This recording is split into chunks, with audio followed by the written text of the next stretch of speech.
The Bill of Rights Inggris merupakan undang-undang yang dicetuskan dan diterima oleh Inggris pada tahun 1689. Pencetusan The Bill of Rights ini sekaligus mengakhiri monarki absolut King James II menjadi sistem yang lebih demokratis.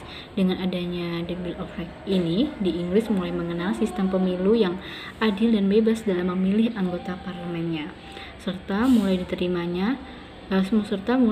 juga freedom of speech and debate di parlemen. Konteks sederhananya, The Bill of Rights ini merupakan ruang yang sangat penting bagi penegakan dan perkembangan hak-hak asasi yang dimiliki oleh manusia. Dan pada akhirnya, The Bill of Rights ini merupakan cikal bakal dari penegakan hak-hak asasi manusia yang ada di dunia dan sangat berperan penting dalam perkembangan studi mengenai hak-hak asasi manusia. Selanjutnya, latar belakang Bill of Rights Inggris. Pada zaman dahulu, terdapat Raja Inggris yang bernama Raja James II.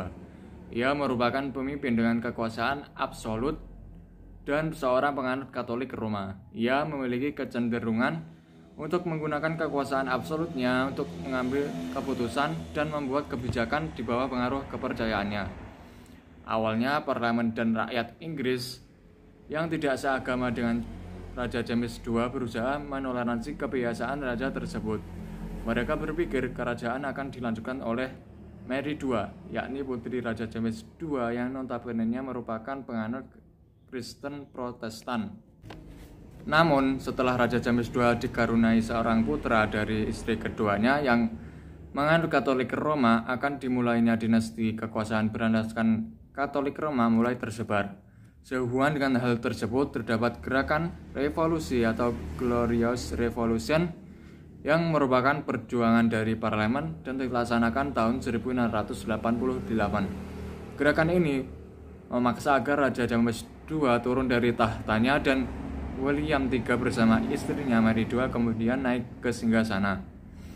Mereka berjanji untuk tidak menyalahgunakan kekuasaan sesuai dengan peraturan dari parlemen. Kemudian dari pengakuan tersebut menandakan adanya perubahan pemerintahan dari monarki absolut ke monarki konstitusional. Akhirnya pada tahun 1689 dicetuskanlah Bill of Rights untuk memperkuat kebijakan-kebijakan tersebut. Baik, yang selanjutnya mengenai kelanjutan dari latar belakang Bill of Rights Inggris. Jadi, sebagian besar undang-undang ini merupakan pengaturan konstitusional yang melindungi satu kelompok. Namun, para sejarawan Partai Whig menganggap bahwa Bill of Rights ini sebagai kemenangan kebebasan atas nepotisme dan sebagai perlindungan bagi kaum laki-laki Inggris terhadap pemerintahan absolut dan sewenang-wenang. Kedua pandangan tersebut ada benarnya, karena Bill of Rights tidak hanya menjamin kepentingan kaum berjuris, tetapi juga mengatur hal-hal tertentu yang berciri hak asasi manusia. Sementara unsur hak asasi dari Bill of Rights itu tampak sedikit dan berat sebelah karena menguntungkan kelas warga negara tertentu. Namun, seluruh konteks instrumen ini sangat penting karena ia mencoba menggantikan tindakan yang tidak diduga-duga dan ekses absolutisme monarki yang sewenang-wenang dengan legitimasi konstitusional oleh parlemen.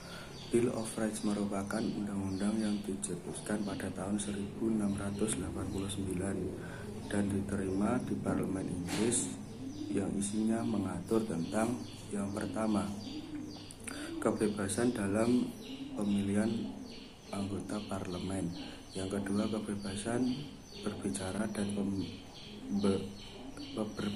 dan mengutarakan pendapat, yang ketiga pajak, undang-undang dan pembentukan tentara tetap harus seizin parlemen, yang keempat hak warga negara untuk memeluk agama menurut kepercayaan masing-masing.